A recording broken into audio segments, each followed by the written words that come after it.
Dan here, Vagabond Buddha. I'm in Isla Mujeres, Mexico. It's an island off Cancun. Just finished my run, and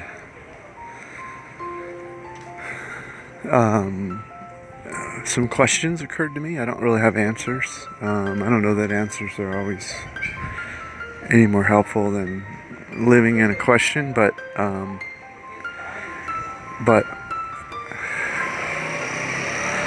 I think it's. I'll ask the questions. The first, I suppose, my audience. I'm talking right now to people who are aware of, can be in the awareness with a silent mind, or can be with an active mind and view it from the awareness. I'm not speaking right now to people who believe they are their mind. So that's my audience in this audio. So I like to start my days with a run, and as I run, I observe the world around me. And again, as usual, I'm in a city. It's after my run. There's cars, there's wind, and I'm in Mexico, so there's often music playing 24 hours a day, so that doesn't make any difference. So anyway, I have a run, and then I am in the grace of awareness, and interesting thoughts and ideas come, and I speak to you. And so one of the questions I often grapple with is, which is a little bit of humor actually, is what's next, because the idea of what's next is something that is a trick that your mind plays to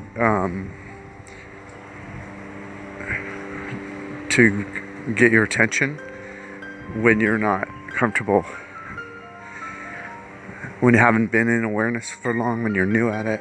I don't know how to describe that, but so your mind uses it a way to sort of wake you up and say, what are you doing? You have stuff to do. And inherent in the question is this idea that you can't be in awareness and be in action. You can't be in awareness and live your life. And so it's a nonsense question, but it's effective because the mind works in a domain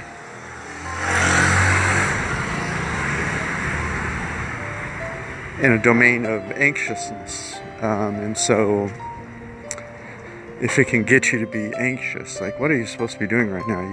You lazy fool. What is all this awareness nonsense? If that question gets you the awareness to focus attention back in your mind from everything to an anxious focus. That's a mind's technique. And so often you'll hear gurus say, without what's next, not what's next, just here, be here now, that sort of thing. So that's not the kind of next I'm talking about. I'm talking about a different next where when there's no anxiousness left anymore. See, I don't know when it happens. Maybe it happens in 2 minutes for some people, 2 years for others, 20 years for others.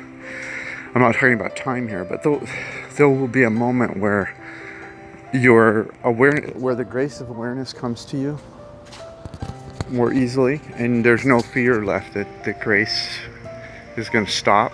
The joy of being is permanent and accessible, and it comes and goes because the mind, you still have a mind, and it will still ask interesting questions, and it will still be bothered by things, and it will put your body in pain and wake you up, and then that's your signal to go back to awareness. But once there's a confidence that awareness is available to you, that you won't be infinitely in that pain anymore, that you know your way out of it,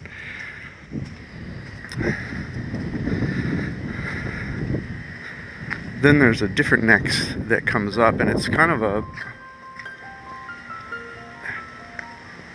it's what's different about it is it's sort of like saying, okay,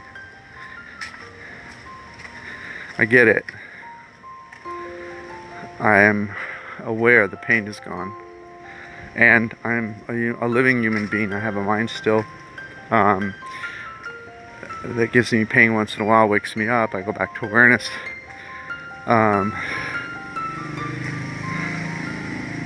And I get that there's the purpose of awareness is awareness itself, meaning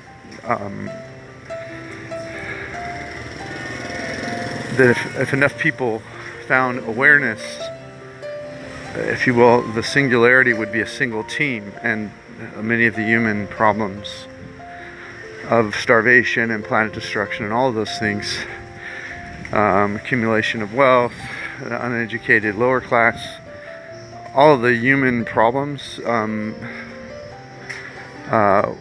would sort of find painless natural solutions because the singularity is more empathetic than the duality. And I'm not judging the duality. I don't think it's even useful. I don't think it will ever be useful to have a team of singularity people that are putting on white suits and running around with stun guns that shoot singularity to other people and make the whole world singular. I think it's a conscious process of evolution of mankind to go to singularity. And I don't believe singularity is a permanent state. And remember, I'm using the word believe, which is in the mind game. So you don't need to, anytime I talk about beliefs, you don't need to believe anything I say in order to be the awareness. But my sense is that since I have a mind and have access to singularity, almost at will. In fact, it's at will. All I have to do is feel pain, and it almost comes to me quickly. But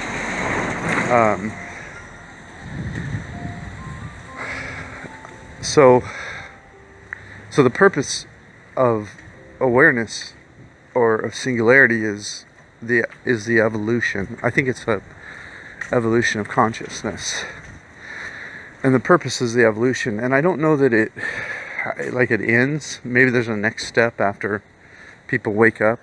I don't know what any of that. But my sense is that that it's an ongoing process, and there's those that are deeply entrenched in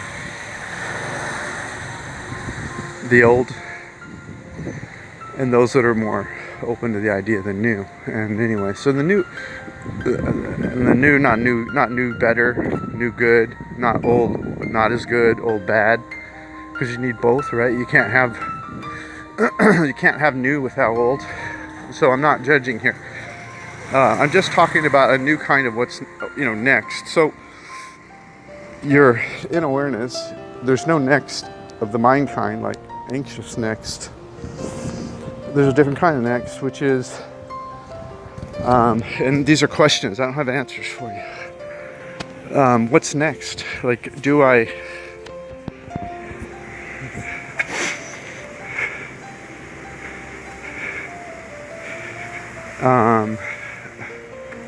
Society is organized in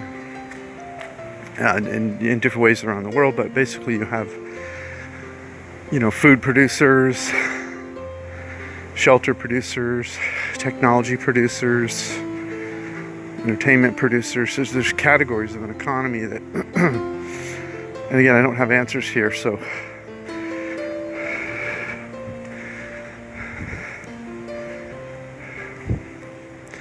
But does as a vision, as living with the vision of singularity,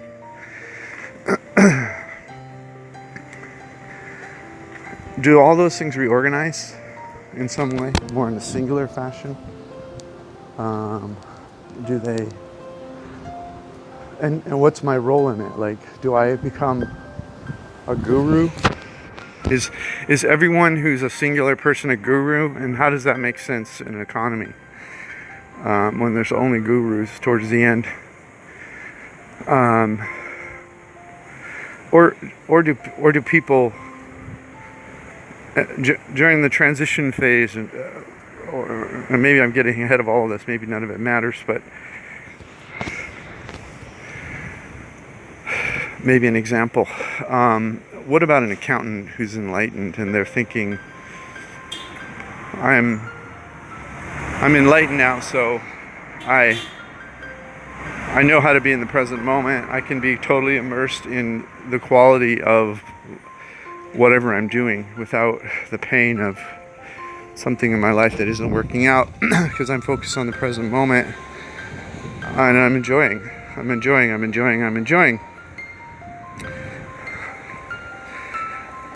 But does that accountant ever wake up and go, what's next for me? Do I try to help others enjoy? Do I try to help others into the singularity? And do I quit being an accountant and become a guru? And how many gurus is too many gurus? So that's what I mean by next. It's you can be joyful, and it can occur to you that, how do I participate in, and do I need to think about? Do I even need to think about it, or is it a natural process that I couldn't even get in the way of if I wanted to? This idea that human consciousness is evolving, and I'm someone who got bit by singularity,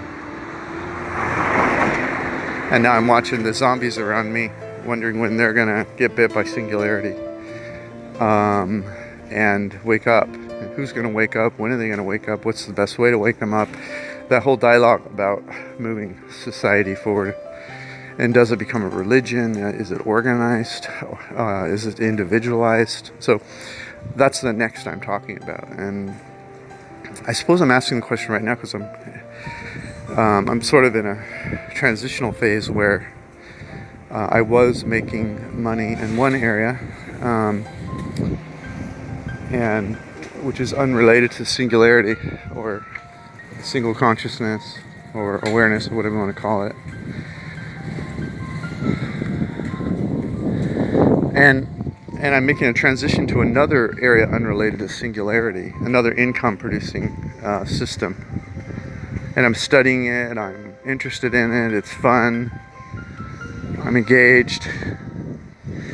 And I'm just sort of doing this whole singularity thing on the side, kind of just because it's another passion I have that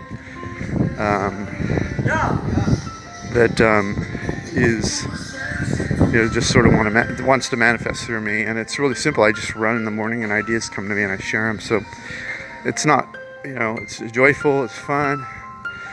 And the next question is sort of, do I focus this? Do I study it instead of the other quote more typical business? And in a broader sense, do enlightened or people who are aware of the awareness, what do they do?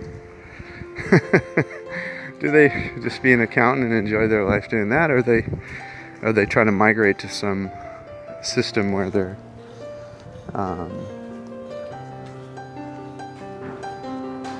inviting others into singularity? All right, and no answers for you. I just wanted you to know the kind of questions that come up for me sometimes about it. I know, and these aren't new, right? I think when I was young, I may have been 21. I sat down and wrote a life, kind of like a visualization of my life, and